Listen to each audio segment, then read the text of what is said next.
Bom, então boa tarde, mais uma vez, né? Hoje a gente vai fazer uma conversa a respeito de três textos, né? São dois textos teóricos. Um é do Jean Bellemanoel, que chama Notas sobre o Fantástico, Textos de Théophile Gautier. E o outro é da Rosemary Jackson, que se chama O Fantástico da Cultura, né?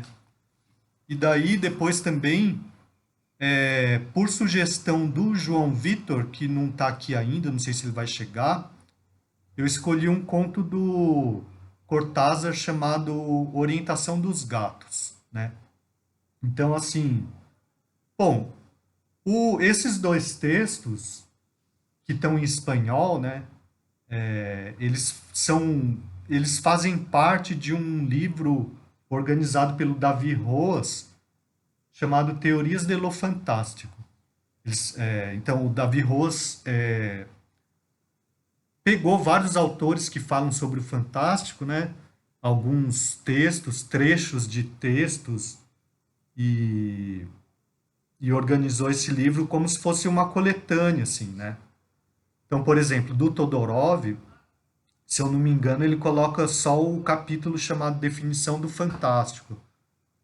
Dele próprio, ele coloca um capítulo também, e assim por diante, né? Então, não dá para saber só pelo livro dele a teoria toda de cada autor, né? Só que dá para ter alguma ideia.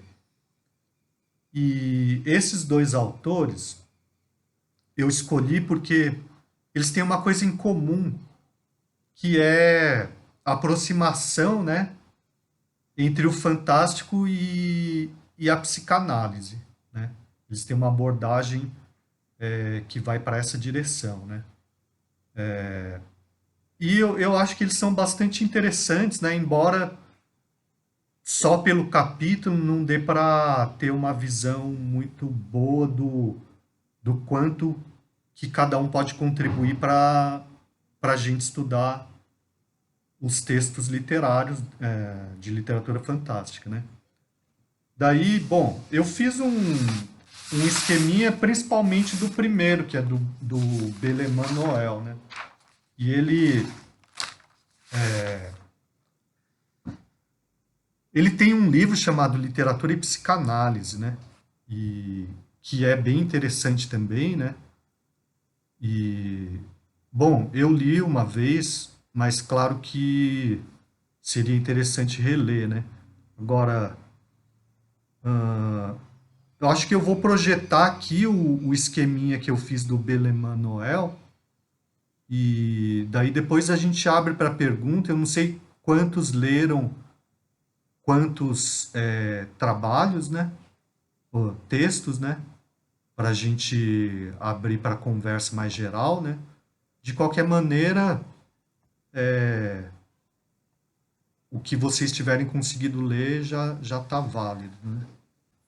Então, o Beleman Noel, como todo autor teórico, né, vai apresentar a sua própria teoria como se fosse uma super novidade, né? E daí a gente lê, a gente vai lendo e percebe que, claro, ele tem uma contribuição, mas muitas das coisas que ele diz são coisas que já foram ditas antes, só que ele diz de uma forma um pouco diferente, né?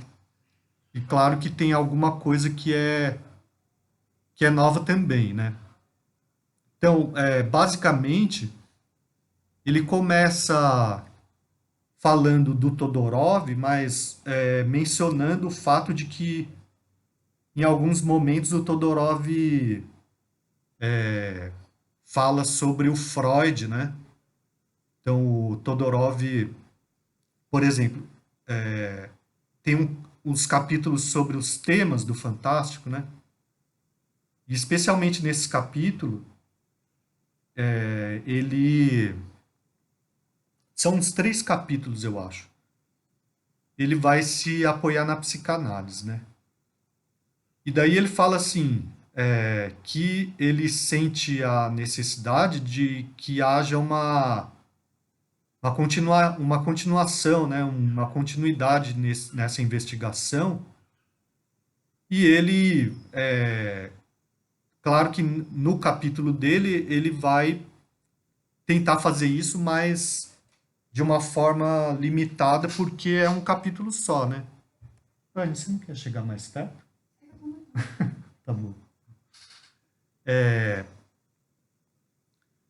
E daí, ele vai fazer esse estudo com base em textos do Théophile Gautier, contos do Théophile Gautier, né? Então ele vai falar, bom, é um é um corpus, né? Ele não usa esse termo, mas é um corpus limitado para que se elabore uma teoria, né? Só que é pelo menos um início de um caminho possível, né? Daí ele vai utilizar alguns termos diferentes, como por exemplo, o fantasmagórico, né? Só que ele próprio explica no final das contas que esse tal fantasmagórico é um conjunto de procedimentos, né? E ele vai usar um outro termo chamado fantasmal, que de certa forma a gente pode considerar que são os conteúdos, né, do fantástico, né, o conteúdo dos textos, né? Mas ele vai também fazer ponderações para mostrar que não é tão simples assim, né? Então, algumas coisas ele vai retomar de uma forma talvez um pouco diferente, né?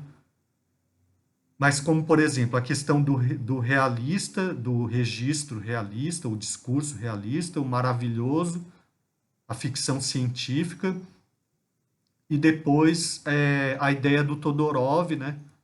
De hesitação ou vacilação, e do Freud como incerteza intelectual. Depois ele vai falar sobre a questão do protagonista, do narrador e do leitor diante dessa incerteza, né? Então são todas coisas que já foram tratadas pelo Todorov, por exemplo, né? Depois ele vai falar sobre a forma da escritura, né? Forma de escritura que tem muito uma descrição, né? Isso tudo sobre os procedimentos, né? E como se fossem características próprias do texto fantástico, né? O texto ficcional, né? Algumas coisas ele vai desenvolvendo um pouco mais, de uma forma um pouco diferente, né? Como, por exemplo, a relação entre o narrador e o protagonista, né? Então, o protagonista seria aquele que experimenta o acontecimento extraordinário, né? O narrador, claro, é aquele que conta, né? Mas a relação que se estabelece entre o protagonista e o narrador que ele apresenta de uma forma um pouco diferente. Então, por exemplo, se a gente pegar a teoria da literatura mais geral, a gente vai ver assim, o narrador pode ser personagem ou ele pode ser heterodiegético, né? Se ele for personagem, ele é homodiegético, né? Se ele for personagem, ele pode ser o personagem principal ou um personagem secundário e assim por diante, né? Ele vai fazer também essas observações, só que, por exemplo, a respeito do narrador, quando é protagonista, ele vai observar, por exemplo, que sempre tem uma espécie de desdobramento, né, desse narrador,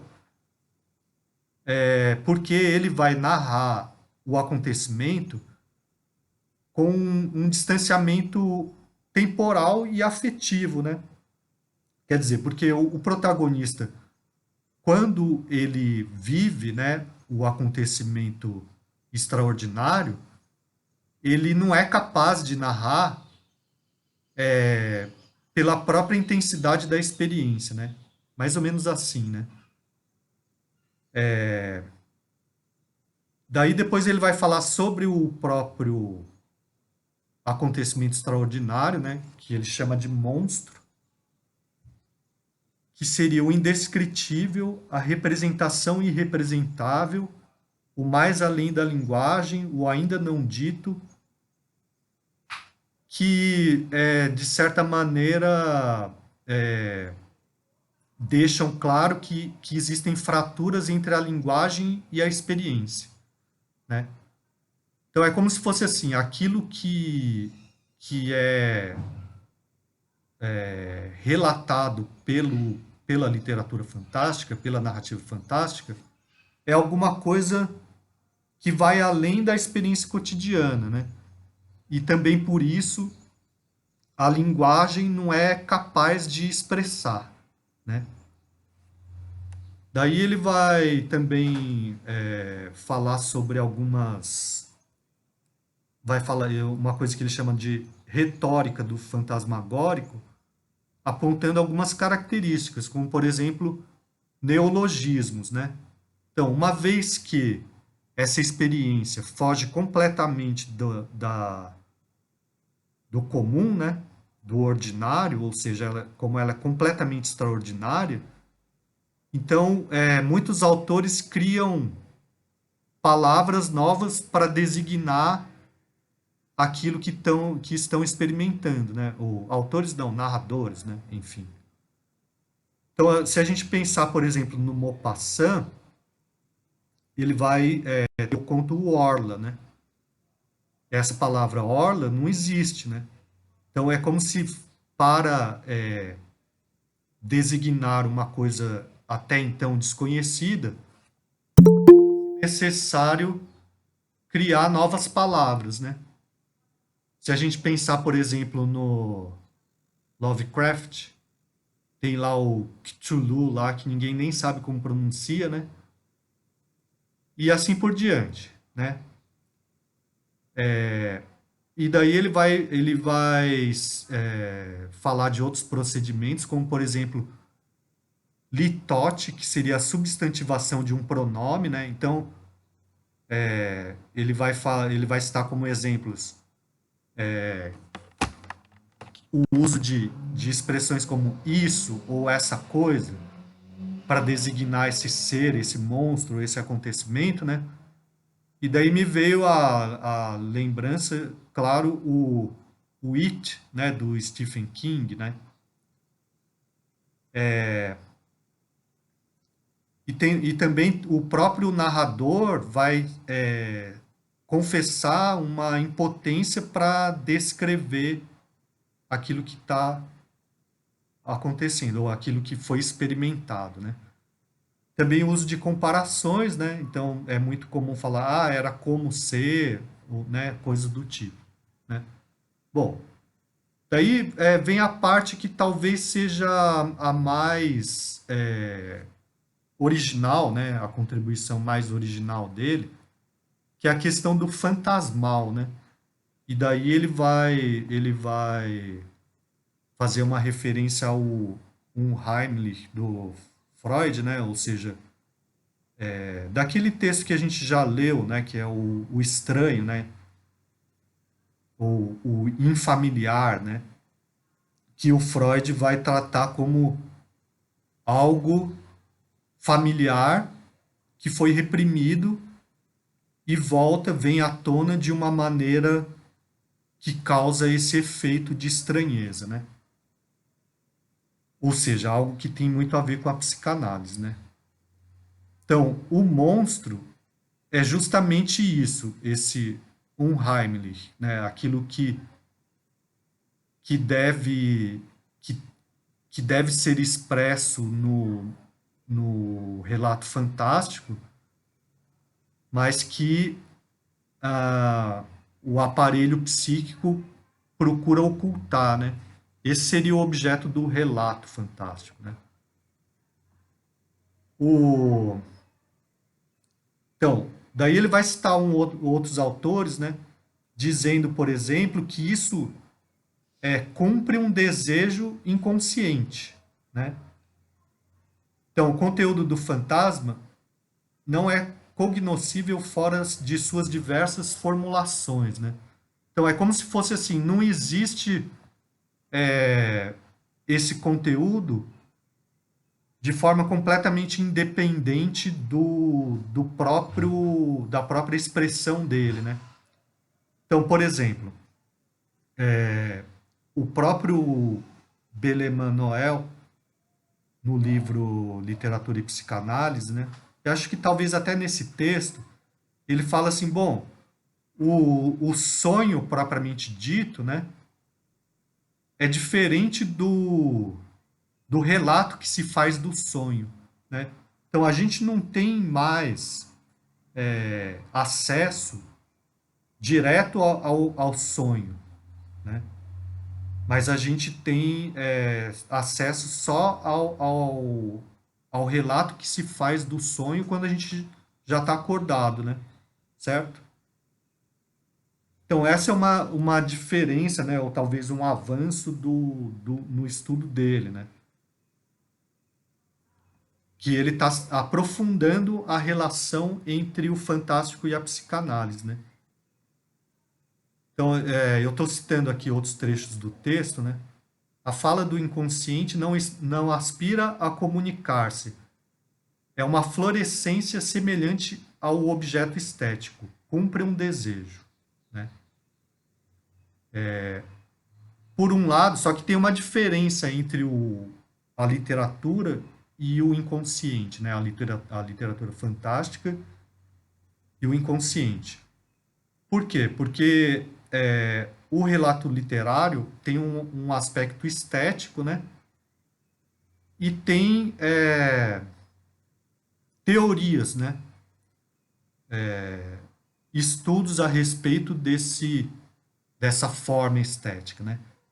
Enquanto que o inconsciente, ele diz assim, é um vazio que nenhuma teoria tem podido preencher até o momento, né? Daí ele vai falar, bom, mas existem vias abertas, né? E daí ele vai citar outros autores, né? Então, uma dessas vias é o espaço transicional construído a partir do objeto transicional. O que é isso? Ele vai citar alguns exemplos de crianças que um objeto, por exemplo, um cobertor, né? É muito comum esse tipo de coisa, né? O cobertor para a criança tem um valor meio mágico, né? Ou então o dedo, a criança chupa o dedo e esse dedo é uma espécie de substituto do seio materno, enfim, coisas do tipo, né? Só que quanto mais ele entra nos aspectos da psicanálise, menos eu tenho autoridade para falar sobre, né? Então, assim, uma coisa que eu fiquei pensando quando eu estava relendo esses textos, né? Foi justamente isso, né? Que, embora esse projeto aqui tenha um caráter, ele seja denominado de um projeto de extensão, na verdade, ele está se transformando numa espécie de grupo de pesquisa, né? Quer dizer, eu próprio estou fazendo pesquisa através dos conteúdos que a gente vai escolhendo para estudar, né? Então, por causa disso, eu não consigo ir muito além daquilo que está no próprio texto, né? Daí eu vou. Essa parte da psicanálise, Oi, fala, Pli. essa parte da psicanálise, tinha que chamar o Marcelo Bueno. Pois é. Eu achei que ele fosse continuar, né? Por isso que eu resolvi avançar para esse lado, né? Ó, mas eu vou ler aqui um trecho que está na página 116, em que ele vai colocar uma questão que acho que ele próprio não responde, ele deixa a questão em aberto, né? Mas ele vai dizer assim, ó, que o, ele está falando da questão da literatura, né? o aspecto semelhante que existe entre a literatura de um modo geral e o inconsciente, né? Daí depois ele termina o parágrafo assim: mas podemos concluir que o discurso fantástico não é estético por sua mensagem, nem pela sedução da sua bela forma, senão que consegue sê-lo porque nos faz sentir as operações de sua execução, ou seja, as operações do inconsciente, cujas maneiras mobiliza de um modo aparentemente lúdico, né? Quer dizer, é como se fosse assim, o próprio discurso fantástico meio que reproduz, né, a maneira como o inconsciente funciona, mais ou menos assim, né? Mas ele coloca como uma pergunta, né? Ele não coloca como uma certeza dele, certo? E daí o estudo do fantástico seria como uma espécie de escuta, né? Que o psicanalista tem diante do seu analisado, né? Vamos dizer assim, né? E daí entra num aspecto ainda mais específico da psicanálise que eu não saberia explicar melhor, né? Mas, de qualquer forma, ele próprio faz isso como exemplo, né? Analisando o conto O Pé da Múmia, né? Que a gente releu no Infante e a gente já leu no NAFTA, só que faz algum tempo, né? De qualquer forma, ele faz um resumo do conto, né? E faz uma análise, né? Bastante interessante, né? Aliás, as análises todas são bastante interessantes, né? Que é uma análise bem psicanalítica, que tem a ver com o complexo de Édipo, né? O, se a gente ler correndo, a gente vai, talvez pareça uma coisa meio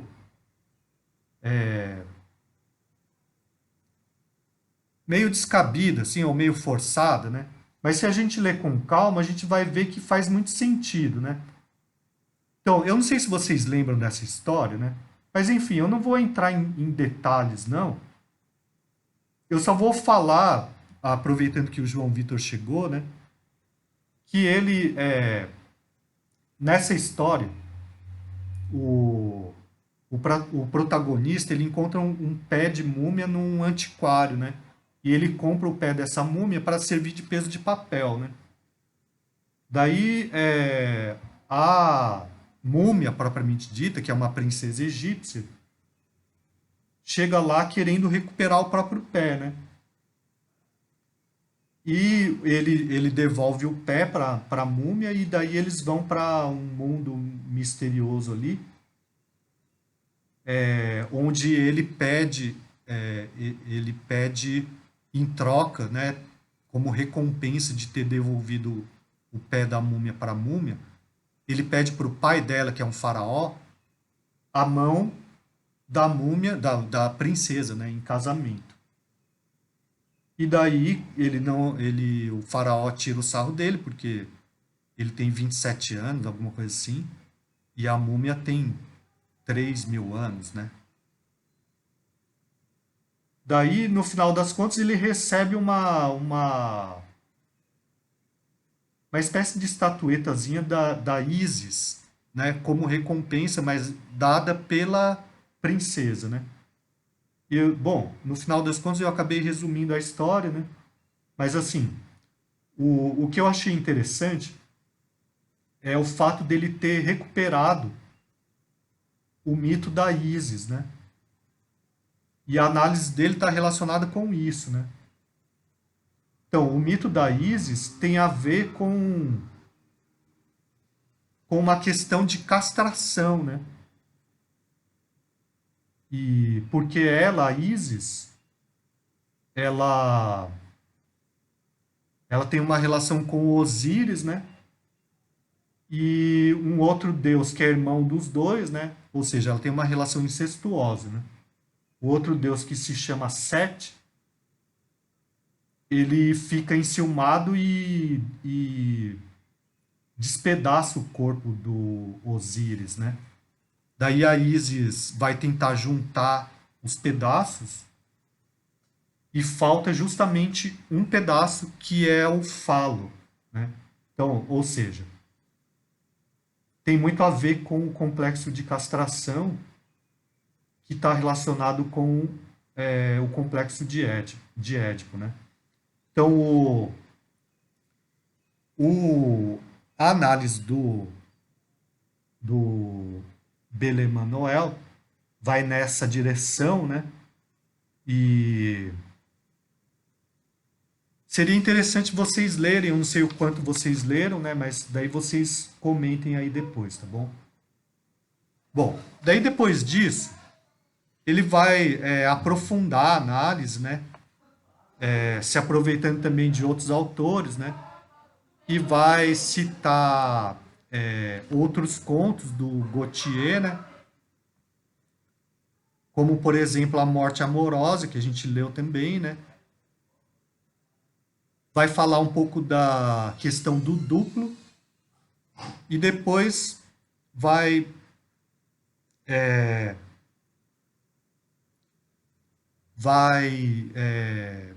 desenvolver um pouco melhor a questão do narrador, né? Como enlace. Só um minuto, João. Só vou terminar esse trecho. Como enlace, esse enlace que ele chama é a relação entre o narrador e o personagem, mais ou menos assim, e o protagonista. E como censura, né? Então, essa censura teria a ver um pouco com o superego, né? No sentido em que o superego controla, mais ou menos assim, aquilo que é do inconsciente, né? Mas fala, João. Não, professor, só uma dúvida de um texto que eu não conheço. Eu estava lendo o Rosemary Jackson ali do O Oculto do Fantástico. Aham, Logo no início, ela vai falar de um El Doble, do Dostoiévski. E eu nunca tinha ouvido falar nessa obra. E o senhor falou agora do duplo, né? aham, Do Glossos ali. E aí eu fiquei com essa dúvida, tipo, desse livro do Dostoiévski, que eu nunca tinha ouvido falar mesmo. aham. Não sei se o senhor conhece. Eu conheço, mas eu não li, para ser Uhum, sincero com você, né? aham, Inclusive é fácil de encontrar ele na internet em PDF, né? uhum. Eu não sei se a Mariana chegou a ler, né? Porque a Mariana está estudando um texto do Haruki Murakami que tem a ver com o duplo Eu também. ainda não vi, mas está na minha lista. Inclusive, achei uns livros muito massas do Haruki, acho que na Maciel. Sei. Eu fiquei, Tá. cara. Mas Mas, bom, eu vou continuar aqui, depois a gente abre para discussão, beleza? beleza, prof. Tá. É, bom, ele vai falar sobre algumas coisas que ele vai dar uns nomes diferentes, né?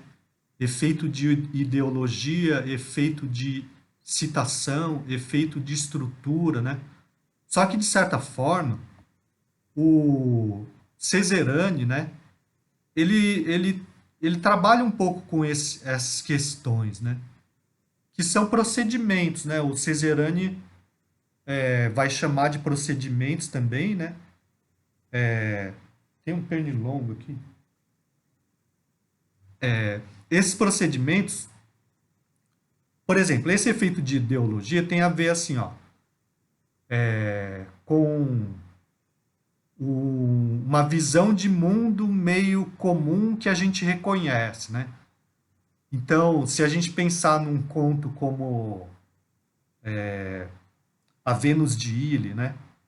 Nesse conto A Vênus de Ile, tem um francês de Paris que vai para uma região do interior da França, que faz fronteira com a Espanha, né? E daí tem dois mundos culturais, né? Um mundo cultural mais esclarecido, mais erudito, né? Que é o do francês, né? Do parisiense. E tem um mundo mais mais ligado à cultura popular, né? Que é o lugar que ele vai visitar, né? Então esse efeito de ideologia tem a ver com isso, né? Com a reprodução de visões de mundo que o leitor acaba reconhecendo e, de certa forma, se identificando, né? O efeito de citação é quando um texto faz referência a outro, por exemplo, né? Então, tem um conto do Hoffmann, eu acho, que é o As Aventuras da Noite de São Silvestre, né? Que a gente leu também. Ele vai colocar como personagem é, um, um, o sujeito que perdeu a sua própria sombra. Não sei se vocês lembram disso, que é o Peter Schlemel, né? E assim por diante, né? Ou seja, são procedimentos, né, que o Fantástico utiliza bastante, mas que também aparecem em outros tipos de texto, né? Mas enfim, é como se assim, é muito comum que apareça nos textos fantásticos, né? Depois ele vai falar do efeito de estrutura, que é como, por exemplo, deixa eu ver aqui.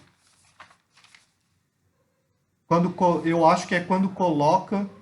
Ah, é uma questão de metalinguagem, né? Tipo assim, uma história dentro da outra, ou o, o narrador é um artista, um escritor, então por isso o texto literário fala sobre o próprio texto literário e assim por diante, né?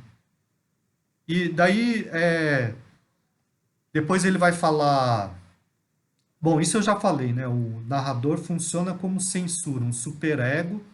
Ah, tem um outro aspecto também, que é o ideal do eu, né? Ideal de eu, né? Que como eu falei para vocês, tem a ver com o complexo de Édipo, né? E um dos aspectos do complexo de Édipo é a figura do pai, né? Que tem um aspecto ameaçador, né? Porque ele é um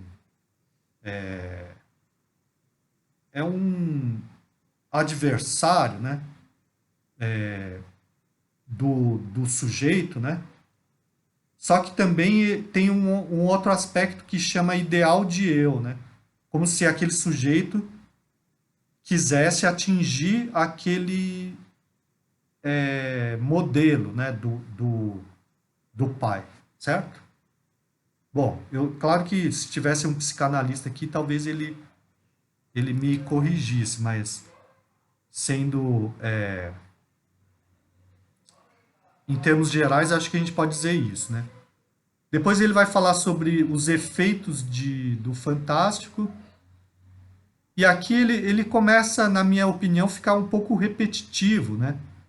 E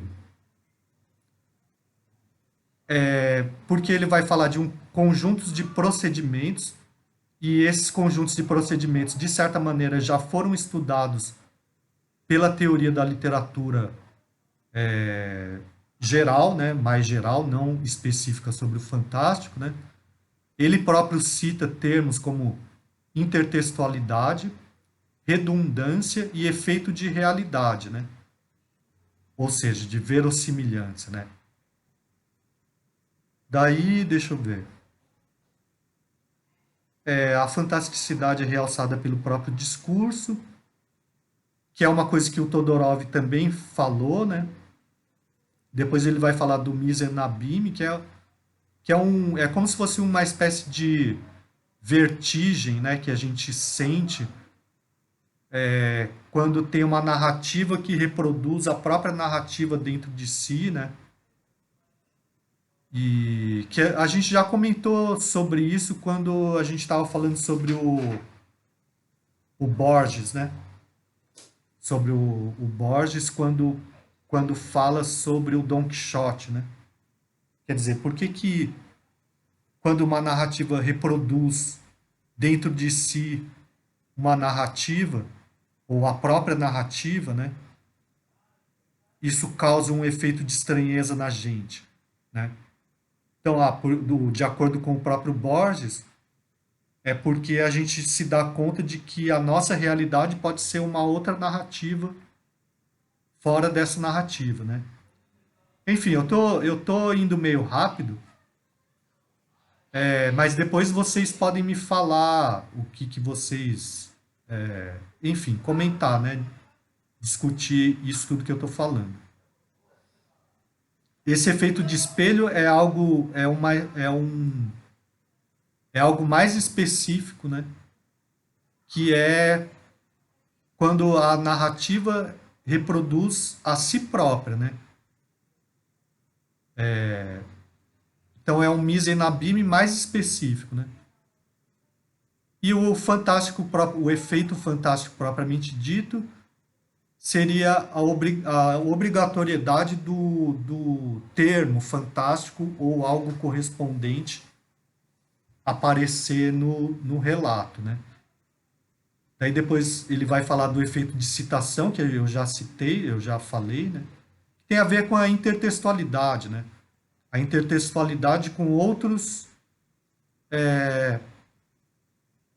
narrativas fantásticas.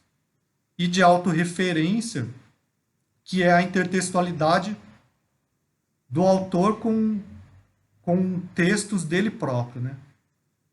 Daí a conclusão dele, eu vou ler alguns trechos da conclusão, porque,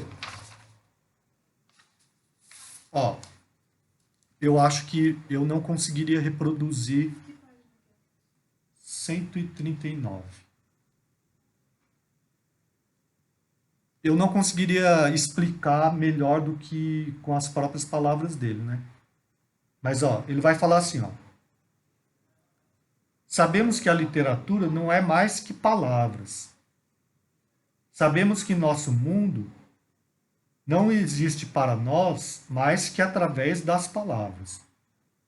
Toda ficção novelesca, em geral, joga com justapor sobre o mundo da experiência um mundo de palavras. Outro mundo com nossas palavras, no entanto que as palavras são de nosso mundo. A ficção fantástica fabrica outro mundo com outras palavras que não são de nosso mundo, pertencem ao Unheimlich, né? Enfim, o fantástico seria algo que de certa forma expressa esse Unheimlich, né? E esse Unheimlich é uma coisa muito ambígua, porque ele é o familiar, né? Algo familiar que foi reprimido, né? E que se torna estranho, né? E vem à tona de novo de uma outra forma, né?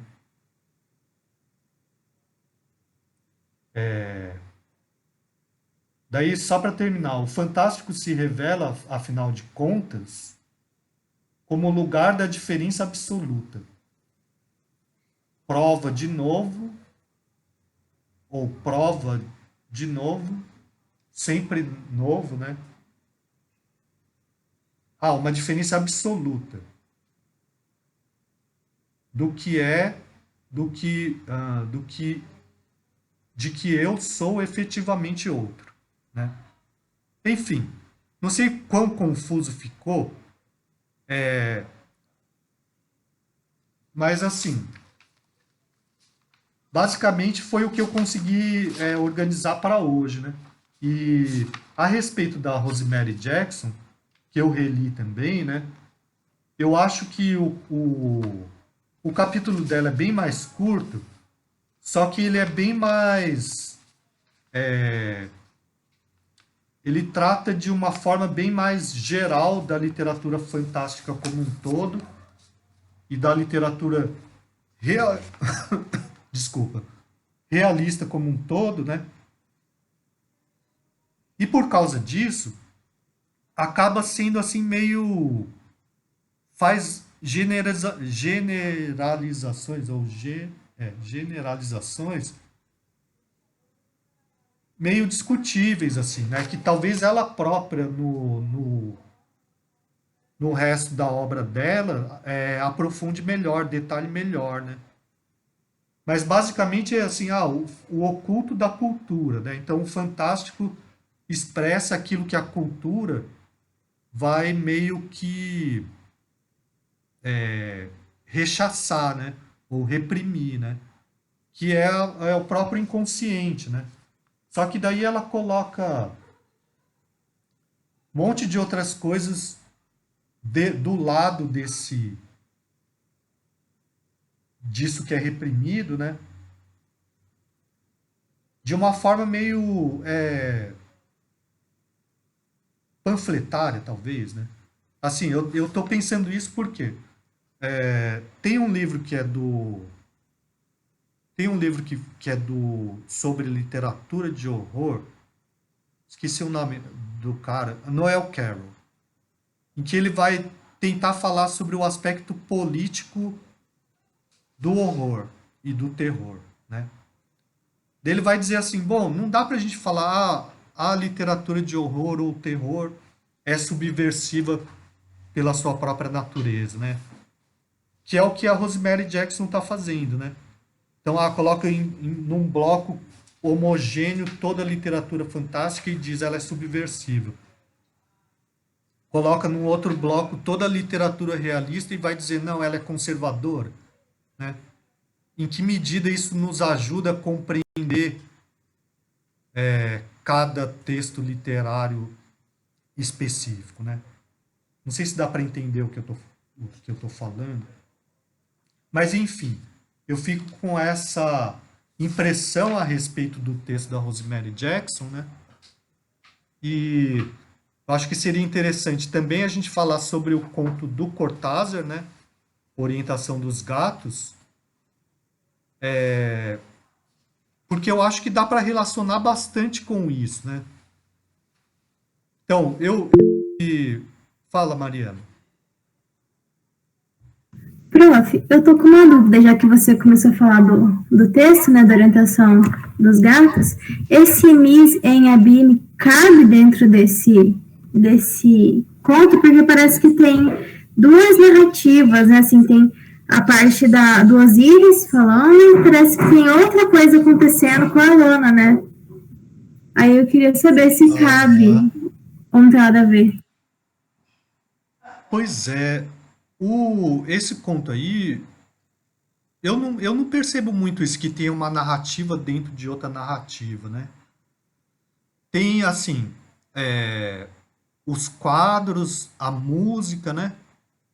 E não tem uma história dentro da própria história, né? Num sentido, assim, metalinguístico, né? Se você puder tentar explicar melhor o que você está querendo dizer, Mariana.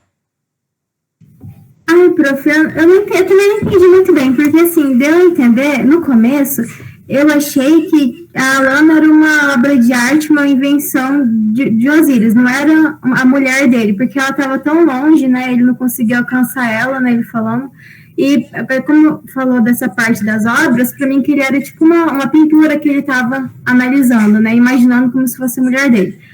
Mas depois, no final, parece que a Lana teve uma fusão, né, com as obras que ela estava observando ali. Então, parece que ela era realmente uma pessoa, né? Então, às vezes, eu fiquei pensando se não tinha uma narrativa acontecendo com a Lana, entendeu? Ao mesmo tempo que o Osíris estava passando por esses questionamentos dele. Então, eu tenho a impressão oposta da sua, né? Para mim, no começo, a Lana é a mulher do narrador, né? O Osíris é o gato, não é? E a Lana é a mulher do narrador. Ai, desculpa, eu confundi o nome aqui. Uhum. E no final, ela se funde com o quadro, né? Com o quadro que ela está observando. Então eu tenho a impressão meio oposta da sua, né? Fala, João. E eu acho que eu vou na terceira via oposta, hein? Porque eu acho que que eu acho que o quadro se funde nela, na verdade, entendeu? Tipo, não ela se funde no quadro. Porque ali, pelo menos, eu vejo que o gato... Ela não vai até o gato vai até ela, entendeu? E agora com esse lance do Osiris aí me deixou cabulado, porque, tipo, Aham. tem a história de que ele foi esquartejado, né? Ele tem várias partes. É. E se, tipo, ao longo da história ela vai... Porque ele tem ali a obsessão pela Alana de ver as várias facetas dela, através da música, da Sim. arte. E Aham. aí, ao longo da história, ela vai se montando, vai se costurando igual o Osiris, entendeu? E aí, quando chega ali no quadro do gato, que parece o Osiris, ela tá completa. E a partir do momento que ela tá completa, ele não consegue chegar mais nela, né? Porque é a mesma coisa do gato. O gato não pertence a ninguém ali, entendeu? O gato é dono de si. Sei lá, pelo menos foi isso que eu pensei agora. Na verdade, esse conto, ele dá margem a muita interpretação, né? Uhum, sim. E eu acho que foi uma ótima escolha sua, João. Obrigado, prof. Eu não sei quantos de vocês leram o conto também, né? Mas eu acho que tem uma coisa que é bastante intrigante, né? E não sei se o João vai poder comentar a respeito disso. Mas por que que o título do conto é Orientação dos Gatos?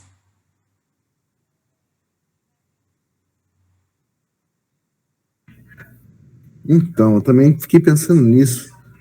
Eu não sei se é, tipo, uma orientação, tipo, do gato para o gato, sabe? Tipo, por exemplo, eu me oriento sozinho para ir até a farmácia, digamos, entendeu? Orientação nesse sentido que eu quero dizer. Ou se é uma orientação de que ele orienta alguém. Orienta um outro, a Lana, no caso, né? Ah, Eu fico em dúvida nesses dois, sacou? Porque um parece que é um sentido próprio do gato, que é a orientação dele, e a outra é a orientação que ele, tipo, orienta, ele manda, ou enfim, aham. é a Alana, entendeu? Mais ou menos nesse sentido. Sim, eu entendi. Não sei se Mas tá tem, certo, né? mas tem uma outra coisa também. É orientação dos gatos, né? É no Sim. plural, não é orientação do gato, né? Uhum. Certo? Mas deixa eu perguntar pro Gabriel, que é um gatófilo. Você leu o conto, Gabriel? Professor, eu li todo o material, só que foi Muito há rápido. semanas atrás, então eu não lembro. Entendi. Eu ia tentar ler hoje de manhã, só que aí eu tive uma consulta de dentista de última hora. Ah, beleza. Mais alguém quer falar sobre esse conto? Porque eu acho que dá muito pano para manga, né? Relacionar esse conto com essas teorias que aproximam o fantástico do inconsciente, né?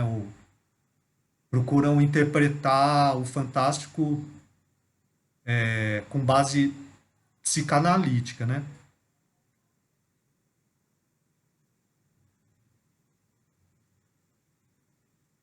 Ou então sobre os textos teóricos, se alguém quer falar mais alguma coisa.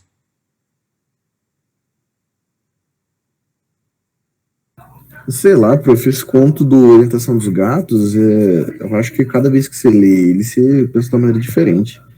Eu, por Sim. exemplo, no início, eu achei que ele fosse, tipo, meio despreocupado, assim, com a Lana, meio no foda-se, sabe? E aí ele vai ali, naquele conto, descobrindo ela, etc. Na segunda vez, eu achei ele já mais obsessivo, um cara meio perseguidor, assim, até fiquei tipo, cara, que é isso? Tá meio agressivo esse maluco. E ele, pelo menos eu senti que ele meio que forçava ali as transformações dela e etc, né? E aí, já em outras leituras, pelo menos me lembra não, me parece um pouco que ele poderia ser um gato também. Ele e o Osiris seriam um gato. Aham. E aí a Lana, na verdade, ser o dono deles, e aí ele querer desvendar ela e por aí vai, entendeu? É um conto, eu acho que abre muita margem para interpretação, entendeu? Sim. E aí vai entrar Ah, nesse sentido do duplo também, eu acho, né? Não, duplo. não tem tanta leitura sobre o duplo, mas eu creio que entra um pouco por essa parte de não ter só um eu ali, mas ter vários eus, entendeu? Várias partes. Principalmente Aham. explicitado pela Lana, entendeu? Dessas transformações, igual eu já tinha falado. Aham, entendi. enquanto o namorado, o gato, né, a gente não sabe, não se transforma. Ele só se mantém o mesmo, entendeu? Enquanto é a Lana que vai passar para as transformações. E aí eu acho que também dá para ligar com a biografia do Cortázar, né, que teve a vida inteira, foi criado por mulheres, só teve contato com mulheres praticamente, etc. Se não me engano, ele morou com 7 mulheres, né, prof? Acho que foi a mãe, a avó, as tias, irmãs e por aí vai. E aí... Eu não sei esses detalhes, João. Eu sei Uhum. que tem esse aspecto que você está falando, sim. Sim, sim. Agora, eu acho que ir para esse lado não é uma coisa muito produtiva, né? Uhum. Sim, sim. Fazer análise do autor a partir de um conto, né? Acho que Uhum. Uhum. inclusive o próprio Jean Bellemanuel fala isso, né, a respeito do Théophile Gautier, né? Ele fala assim, não, mas a gente não vai tentar analisar o autor, o sujeito, o escritor, né, a Uhum. partir desses contos só, né? Ele vai falar, né? Que de certa maneira é o que o Freud faz, né? O Freud faz isso com o Hoffmann, né? E daí, para a teoria psicanalítica dele, talvez isso tenha alguma contribuição, mas para os estudos literários, acho que não tem muito não, né? Uhum. Agora, a gente pode relacionar esse conto com outros textos do Cortázar, né? Inclusive aqueles teóricos que a gente leu, né? Então, um deles começa com... Foi isso que eu pensei, né? A respeito do título do conto, né? Então, um Uhum. daqueles textos teóricos, ele começa falando sobre gatos. Você lembra, João? Qual o texto, prof? Aquele lá o sentimento de não estar de todo, Ah, o sim. sentimento do fantástico. Uhum. Ele começa falando sobre gatos, um texto lá ou um subtítulo, né? Uhum. Você lembra disso? Dessa parte que ele fala dos gatos, eu não lembro, prof, mas eu lembro desses textos. Tá. Eu nunca tive gato, né? E nem sou muito fã de gato, né? Mas assim, uma coisa que a gente ouve falar é que às vezes os gatos ficam olhando para um ponto fixo. Uhum. Daí a gente olha para aquele ponto que o gato está olhando e não vê nada, né? Uhum. É assim, Gabriel? Ou isso não acontece? É. Não, e daí eu também já ouvi falar que tem gente que diz assim, o gato está vendo algum espírito, né? Geralmente é só um inseto pequeno que você vai ver. Bonito, tá me ouvindo? Tô ouvindo. Então, sabem que os gatos, eles têm, tem um nome certo para aquele risquinho bem no meio do olho, que até as 12 horas, até o meio-dia, eles parece que fica na vertical, aí a partir do meio-dia ele fica na horizontal, aquele pequeno risquinho que tem tem o nome Ah, certo, no meio do olho. ah, Eu não sei tem se ele isso fica na mesmo. vertical até de meio-dia, depois ele muda para horizontal ou vice-versa. Eu observava isso nos gatos quando era criança, que eu tinha gato. Você está falando da íris, é isso? Não, é íris, é parte íris, é aquela parte. Nós temos uma bolinha, né? Nos gatos, ele é um tipo um risquinho, uma meia-lua, quase uma meia-lua, Aham. né? Quase uma meia-lua que é bem no meio do olho dele, do olho mesmo. E aí ele tem os posicionamentos conforme os horários do dia, e é diariamente, É até, mesmo? é. Você aprendi com a minha mãe, com meu pai, quando morava na fazenda. E pode ser, isso Sei. é sério, não é brincadeira, não. Não, eu acho, eu tô rindo, mas eu não tô desacreditando. Essa ideia, os gatos são uns animais muito. Hoje eu tive vendo algumas pessoas falarem, né, as pessoas mais místicas e tal. Os gatos eles têm uma missão de purificar os ambientes, tanto é que por isso que eles dormem o dia inteiro e à noite eles ficam acordados, né? Acordam. E eles purificam o ambiente, enfim. Mas é um felino muito interessante o gato. Assim, o Cortázar, nesse texto, ele vai falar assim, que um determinado gato dele fica olhando para um ponto fixo que ele não vê nada nesse ponto, né? O próprio Cortázar não vê nada, e que uma determinada senhora diria que o gato está vendo fantasma, né? Só que daí o Cortázar faz toda uma desconstrução dessa ideia de que o gato está vendo fantasma, né? E de certa maneira, eu não lembro em detalhes a argumentação do Cortázar, mesmo porque a argumentação dele é cheia de metáfora, né? Enfim. Mas ele desconstrói a ideia de que seja isso, né? De qualquer maneira, é como se fosse assim, se eu disser, o gato está vendo um fantasma, eu estou dando uma explicação, né? Que é como se fosse assim, baseada em todo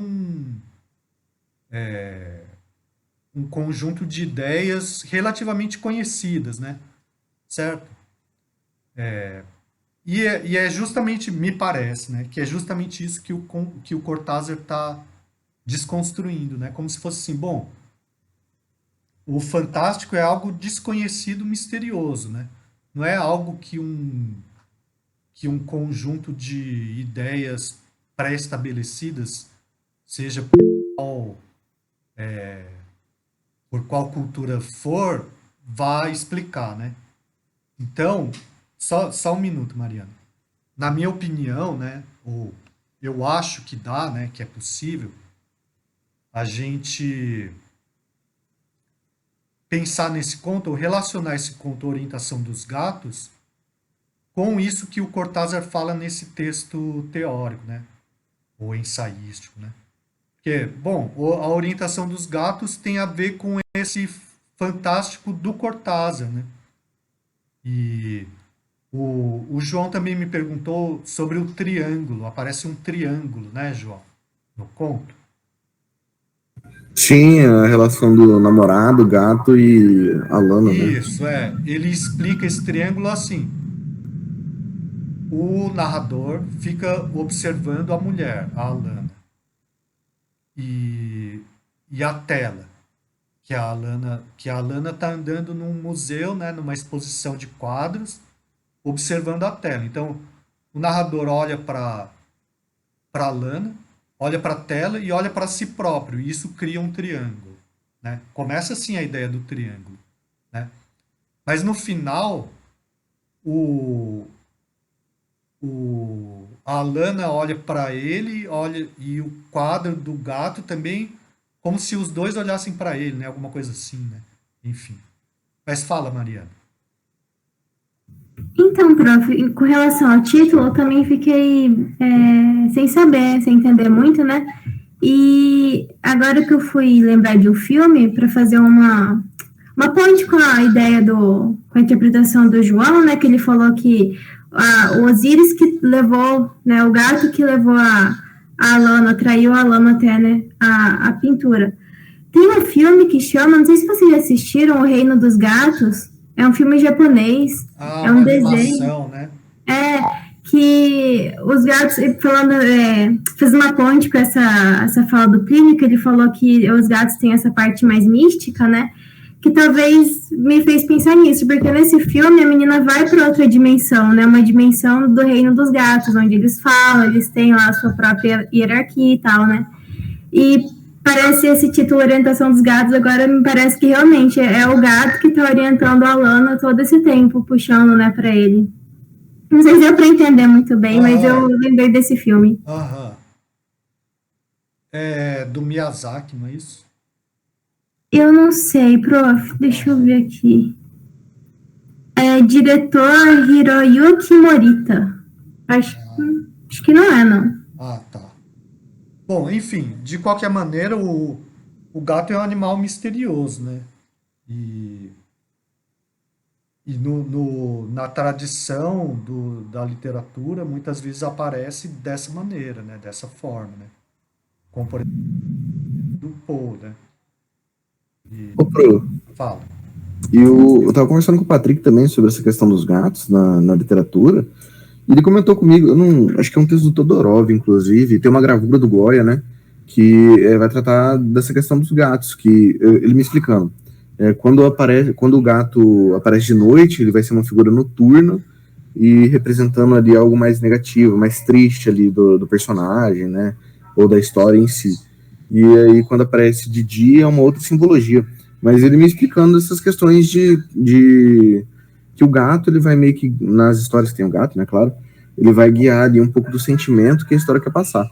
Só que nesse texto em específico do Cortázar, não fala, né, se é noite ou dia. Pelo menos pra mim parece noite, né?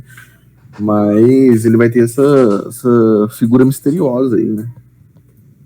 Se, bom, de qualquer forma, o fato de não saber se é noite ou dia também é relevante, né?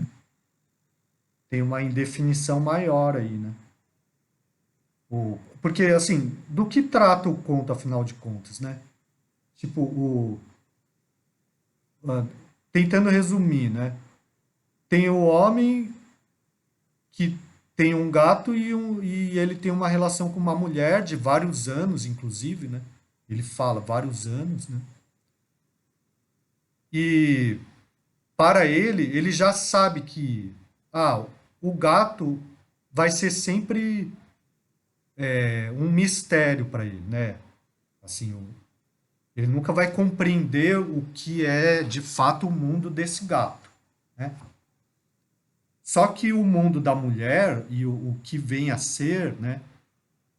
Ele quer compreender, né? Então, e os dois olham para ele de uma forma direta, assim, né? Eles olham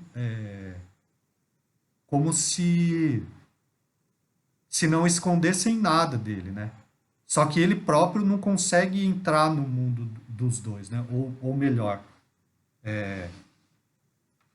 algum aspecto da mulher escapa para ele, né? Permanece misterioso. E é isso que ele tenta compreender, né?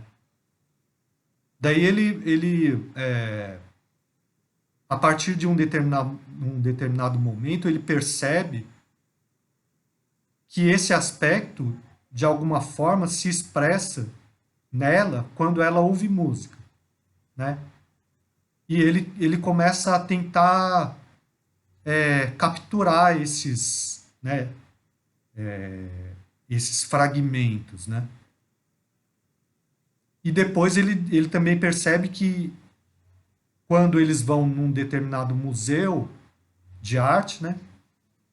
E a mulher está olhando os quadros, também ele vai captando esses fragmentos desse mistério que escapa, né? Basicamente é isso, né? Agora, o final é bastante enigmático, né? Acho que o final é o mais enigmático, né? Então a mulher vai passando por vários quadros, até que ela chega num quadro que retrata um gato muito semelhante a esse, Osíris, né?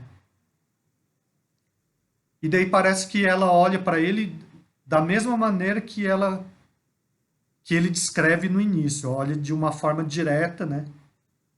E não sei se ela fica meio paralisada e nesse sentido se funde com o quadro, né? E o gato do quadro também olha para ele dessa maneira, né?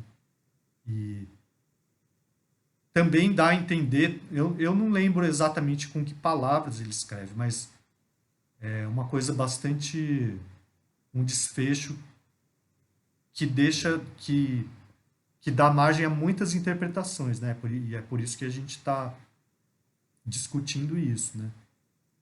Não é basicamente isso o conto? Sim, sim. Mas eu nem sei por que eu comecei a responder.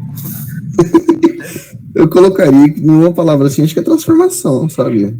Essa transformação, tem outra palavra que é sinônimo de transformação que eu esqueci, mas... Metamorfose? Essa metamorfose aí dela, só que não uma metamorfose física, né? Uma metamorfose mais subjetiva a palavra, eu não sei a palavra. Mas é uma metamorfose ali que não é possível ver, mas sentir, entendeu? Só. Sim. Mas o final que o senhor tá falando, prof, acho que é esse aqui, ó, cadê? De alguma forma senti que o triângulo se havia quebrado. Quando a Lana voltou a cabeça para mim, o triângulo já não existia. Ela tinha ido ao quadro, mas não estava de volta. Seguia ao lado do gato, olhando além da janela, onde ninguém podia ver nada do que eles viam. Somente Alana e Osiris viam cada vez que me olhavam de frente. Agora bugou, senhor, porque agora eu tô achando que ela entrou no quadro e virou uma pintura. Não, então, mas a questão é assim. Eu também tive um pouco essa impressão. Mas a questão é assim, você não precisa explicar, João. Sim, sim. Uhum. Então não bugou nada, não. Né? Hoje as palavras estão me fugindo. Mas é inevitável tentar achar essas explicações, entendeu? Sim. Só que uma vez que nenhuma explicação precisa ser definitiva, né? Uhum. O fato de você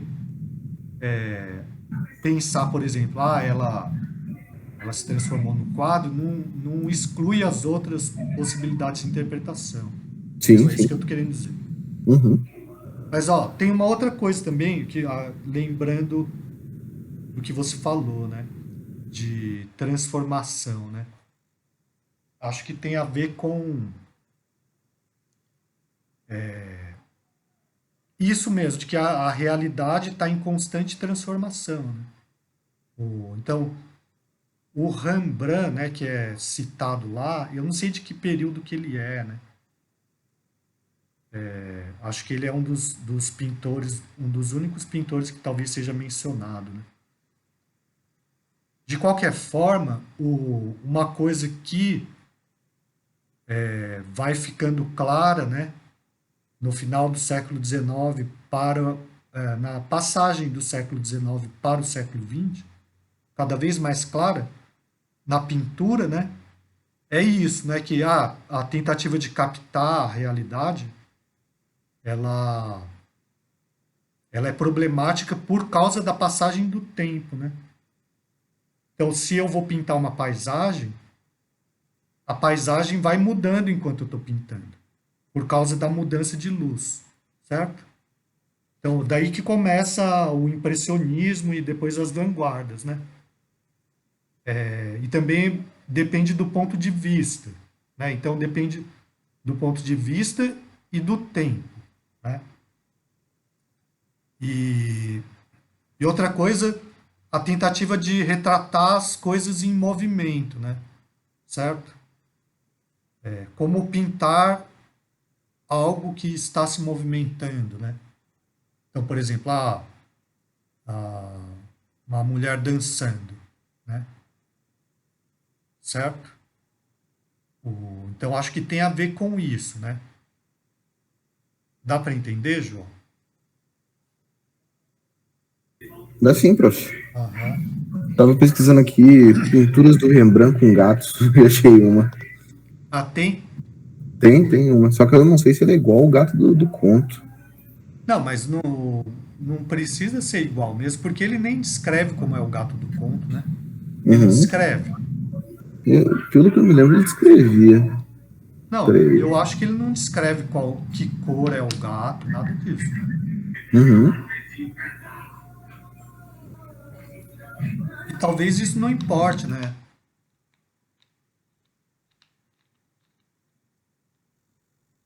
No final não importa mesmo, prof. Tipo, que cor é o gato. Ele fala aqui que o gato era idêntico ao Osiris.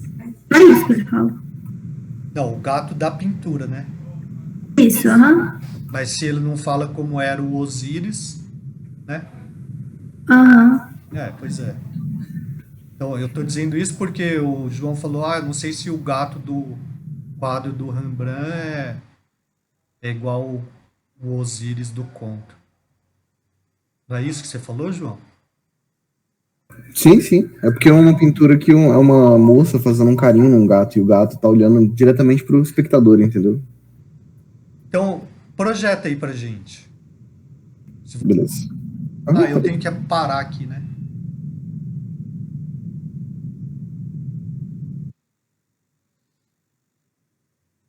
Deixa eu pôr aqui. Uma guia? Uma guia? Acho que é. Vê se tá aparecendo aí. Tá aparecendo. Bom, achei essa pintura, que essas outras aqui é tudo montagem, né? Lógico. Mas essa aqui parece que é dele mesmo. Aham. Só que eu desconfio que não é, porque no conto ele fala que o gato ele tá parado numa janela, né, olhando para um lugar que a parede esconde, que ele não consegue ver o que é que o gato olha, entendeu? Entendi. Mas é uma pintura do Rembrandt. Tá, entendi o que você quis dizer. Se não, se no conto o quadro que eles veem é do Rembrandt, né? Uhum.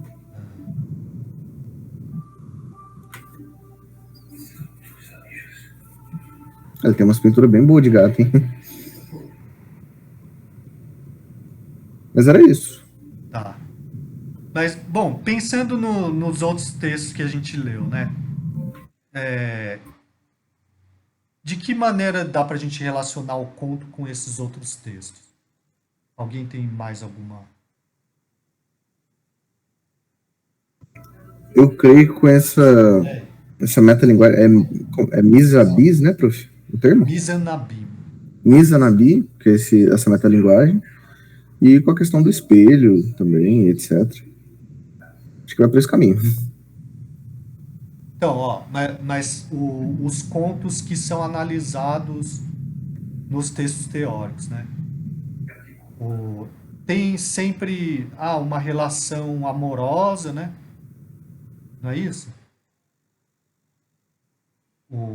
Porque essas interpretações psicanalíticas, mesmo que a gente não concorde com os detalhes ou compreenda, né, assim, cada aspecto, né, da análise em detalhes, dá para ver que tem algumas coisas meio gerais, assim, né, que sempre entram em conta quando tem uma abordagem psicanalítica, né, e que também aparece nesse conto, né. Quer dizer, a relação amorosa, né, ou a relação entre sempre, bom, não sei se dá para entender o que eu tô querendo dizer. Acho que dá, prof. É um tema que sempre vai aparecer em boa parte dos contos ali, pelo menos fantásticos, né? Sempre vai ser recorrente. Tipo, a múmia, ou desculpa, o pé da múmia, morte amorosa, por aí vai. Sempre vai ser uma questão, sempre vai ter pelo menos alguma relação com o amor, em algumas histórias, claro. Sim. Em outras vai ser, mas a maioria vai ser essa questão do intangível, algo que é um sentimento mesmo, igual o Cortázar fala, esse sentimento de não estar no todo, entendeu? Não propriamente dito no personagem, mas o sentimento que causa no leitor, que é algo assim que você não consegue descrever fisicamente, entendeu? Ou na sua visão. É algo que você só consegue sentir, entendeu? Eu acho que é também por isso que o Cortázar vai usar essas metáforas, essas comparações que ele tem com a vida dele. Acho que vai por esse caminho, pelo menos essa questão da psicanálise, né, do inconsciente, etc. Que ele vai abarcar essa realidade que a gente não consegue escrever ou sentir, entendeu?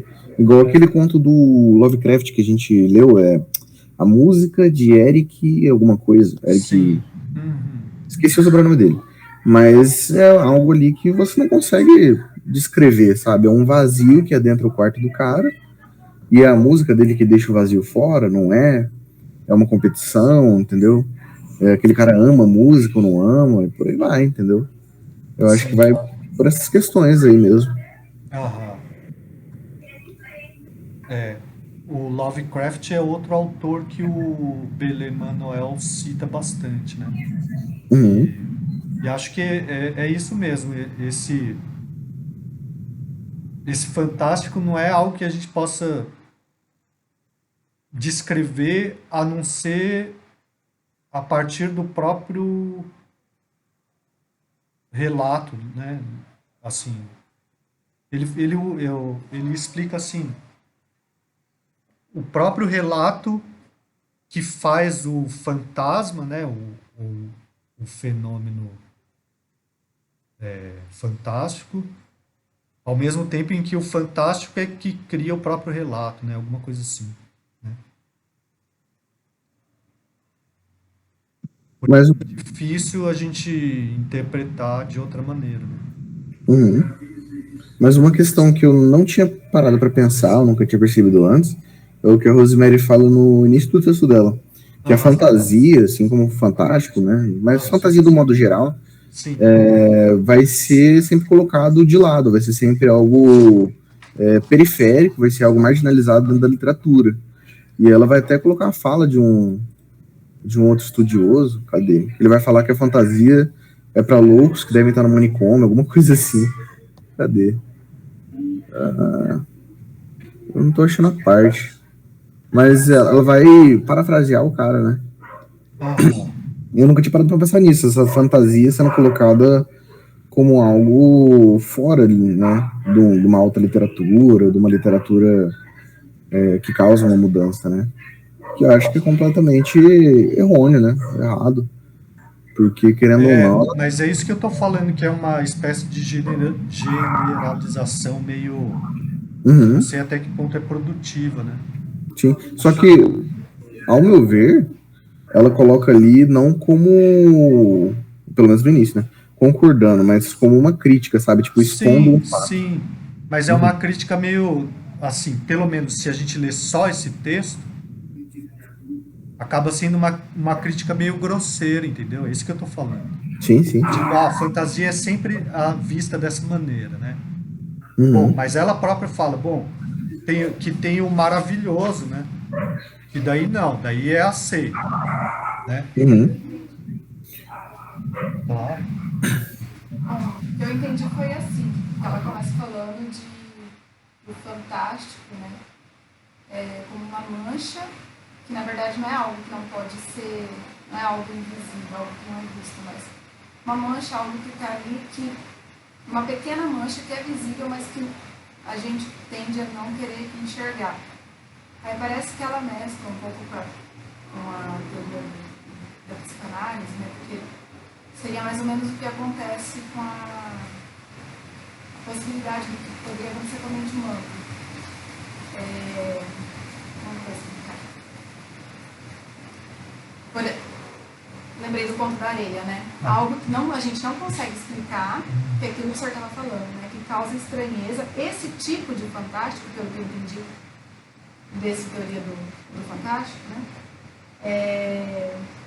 É esse que é refutado, que não é muito bem aceito pelos teóricos, foi isso que eu compreendi. E aí era onde o senhor ia falar, que o senhor ia começar a explicar, né, que no caso, o maravilhoso, como ele é construído de uma forma que permanece uma ordem, uma estabilidade, uma segurança, tudo aquilo que o ser humano procura, então ele é mais aceito do que aquele outro que vai, vamos dizer assim, mexer na ferida, aquele que vai falar do sofrimento, vai falar da dor, dos problemas que podem acontecer, dos problemas psicológicos, né, que causam estranheza. É isso que eu entendi. Sim, é isso, né? Só que eu acho que ela coloca dois blocos só, né? E muito assim. Coloca tudo num, né? Tipo, todo fantástico num bloco, todo o realista e maravilhoso no outro, né? Entendeu? Porque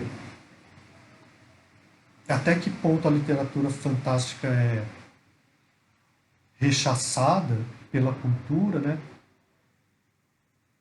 Que eu acho que é um pouco questionável, né? Não é completamente rechaçada, porque se fosse, não teria essa continuidade, né? Então, por exemplo, tem um momento em que ela... Agora, então. Beleza, Gabriel. Tchau. Ela cita alguns autores que seriam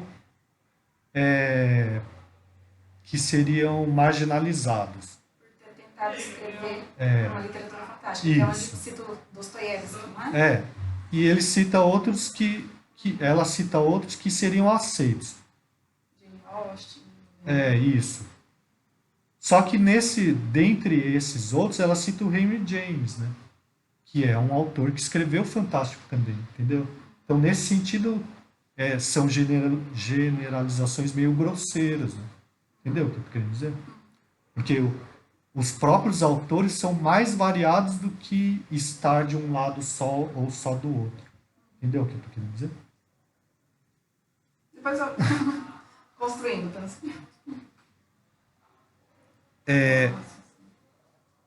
O encontro está sendo gravado. Sim, João. Se não tiver dado erro aqui na configuração. Mas e aí, mais alguma coisa que vocês queiram falar? Acho que é isso, prof. Tava pensando aqui, com esses textos, etc. Tem um livro, prof. Ó, posso estar errado, só conjecturando, tá? Mas tem um livro que eu acho que ele conseguiu abarcar muito bem o fantástico dentro de uma ficção científica, por incrível que pareça. Ao meu ver, né, claro. Não, então, peraí. Um livro que conseguiu abarcar o fantástico. Apesar dele ser de ficção científica, eu creio que ele conseguiu abarcar muito bem o fantástico, entendeu? E ser uma narrativa extensa. Que vai ser o livro Ubik, do Philip K. Dick. Não sei se o senhor já leu esse. Não li. É um livro muito interessante. Porque ele começa com uma certeza, e essa certeza vai sendo quebrada ao longo da narrativa, entendeu?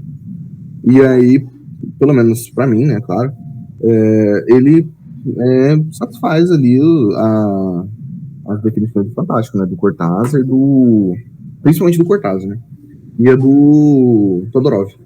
O livro Ubik vai tratar ali de um futuro, né, um pouco distante já, e aí vai tratar de seres que têm poderes telecinéticos, etc. Enfim, eles começaram a comercializar isso. E aí um dia eles têm um trabalho que eles têm que ir pra Lua, fazer tipo uma vistoria, sabe? Porque tá acontecendo alguma coisa na Lua. Só que chegando lá, acontece um acidente com uma bomba. E aí o chefe de todo mundo ali morre, e eles têm que levar esse chefe pra Terra às pressas, né? Porque senão ele morre. E nesse universo, a cultura é de não enterrar os corpos. Eles colocam num caixão de vidro, e aí quando você quer falar com um ente querido, um amigo, ou qualquer pessoa que seja, você pode ativar a consciência daquela pessoa de novo e falar com ela. Mas tem um prazo de validade para essa consciência, né? Lógico. Enfim, eles vão para a Terra, só que ao longo do caminho para a Terra e durante a Terra ali, eles começam a experienciar coisas estranhas. Tipo, o protagonista ele vai pegar um cigarro, o cigarro desmancha no dedo dele, vira pó, entendeu? Ele vai tomar um café, o café já tá azedo ali com leite e tal. Então tudo que eles tocam e tudo que eles veem começa a envelhecer. Regredir no tempo, entendeu? E aí no início começa a ficar uma dúvida, tipo, eles estão voltando no tempo, o que tá acontecendo? E aí a história vai se desenvolvendo, vai se construindo, né? E aí vai ter até uma parte, numa edição que eu tenho, a primeira palavra, assim, que eles fizeram na edição é falar que todo mundo tá morto e o diretor tá vivo. E eu falei, mas como assim, cara? E aí essa história vai trabalhando essas questões de morte, vida e essa dúvida de existência, de morte, de vida, entendeu? Tanto que eu acho que a cereja do bolo é o final, porque o final você não sabe se tudo aquilo morreu, se todo mundo morreu, quem tá vivo, quem tá morto, e também fica uma percepção bem bacana que eu achei, que eu nunca tinha pensado nisso, a morte como um lugar físico, um lugar tangível, entendeu? Porque cada um ali, apesar do seu caixão, tá tecnicamente conectado, entendeu? Digamos numa rede Wi-Fi. E aí eles veem a morte de uma maneira e eles conseguem, é como se aquilo não fosse mais tipo, eles não viajassem pro além, entendeu? Eles ficassem ali na Terra.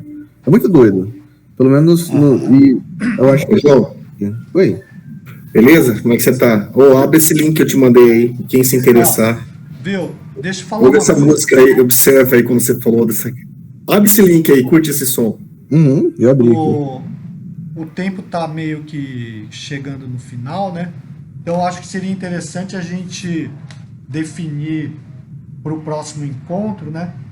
Eu pensei que a gente lesse um dos textos que são citados aqui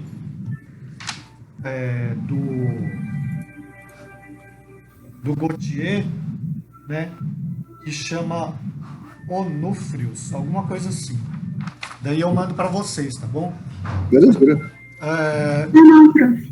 Daí eu acho que a gente pode fazer daqui a 2 semanas, ou vocês preferem um mês?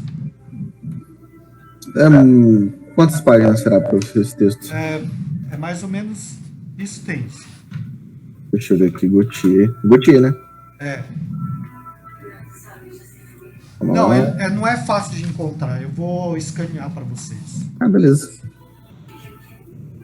Tá, vamos deixar para um mês, Tudo bem? É Onúfrios que chama. Uhum. Daqui a 4 semanas, pode ser? Acho que pode. Pode ser? Então tá. E, hein, João, só para comentar o que você está falando, essa história de falar, esse texto é fantástico, ou é ficção científica e é fantástico ao mesmo tempo, é justamente isso que a gente está discutindo, né? Uhum. E se for de acordo com a teoria do Todorov, né? Daí não faz sentido, porque ele separa em gêneros, assim, como se fossem coisas completamente delimitadas. Só que de acordo com o Cesarani, por exemplo, e aqui principalmente o Cesarani, né? Uhum. É mais um modo, né? Então os gêneros se misturam mais, né? Entendeu? Uhum. Então isso que você está falando é bastante comum, na verdade, né? É um texto, uma narrativa de ficção científica ou de terror, por exemplo, né? Uhum. Entendeu? Sim, sim. Tá. Mas então, mais alguma coisa que alguém queira falar? Acho que é só, prof. Então tá, então fica. Eu vou ver o seu IP, Plínio. Então eu agradeço a participação de Daí daqui todos. um mês você tira a foto, então, e mostra para mim aí, através do Meet. Tá bom, ó, eu tô passando essa tarefa pro João. O João vai fazer isso. Ai. Tá bom. Então Falou, daqui tchau, então. a 4 semanas a gente volta a se encontrar. Aquele pé de P que está em frente ao bloco de artes cênicas, eu vou te dizer, para dar uma ideia dos equinócios, né? Do equilíbrio, equilíbrio, equidade. Beleza, Plínio. Daí assim, para dar uma aula de geografia ali em frente ao bloco de artes cênicas. E colocar em Plínio o Bonito, emérito. Então tá bom, então daqui a 4 semanas, tá bom? Beleza, prof. Aí eu mando as mensagens ali. Uhum. Texto. Ok. Beijão, prof. Tchau, tchau. Obrigado. Até Boa mais. noite, prof. Até.